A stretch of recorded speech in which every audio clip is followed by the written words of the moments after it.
I read a lot. There were always contests at the library in the summer where, if you read 10 books, you got a little gold star. If you read 20, you got like 2.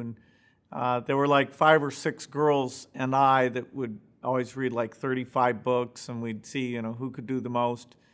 It was a broad set of things. Eventually, a fair bit of science fiction, because that intrigued me.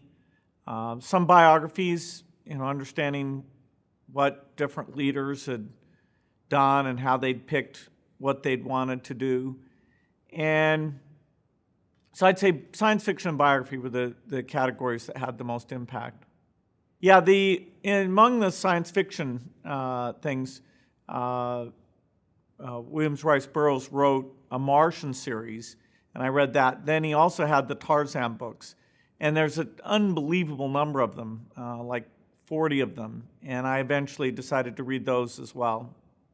I didn't actually read Catcher in the Rye until I was 13, and ever since then, I've said that's my favorite book. It's very clever.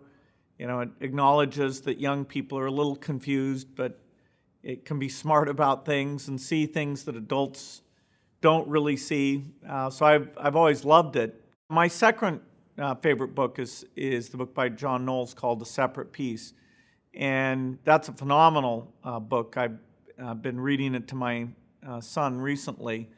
There's actually a movie made of it that's fairly good, but I'd say the book is incredibly good. That's 2 young boys growing up. One who is sort of intentionally trying to be good at things, and the other, Eugene, is just kind of naturally great at sports and has this wonderful energy, and they have this great friendship. And it happens to be at a time where the older boys are going off to war, and they're trying to figure out what does that mean to them. And the author talks about this period of his life as really defining the rest of his life, how he sees everything, is sort of in comparison to this period where he didn't really know where he fit in. He thought of himself as maybe too calculating. And the end of the book, which I won't spoil, is a bit of a tragedy with this friend of his.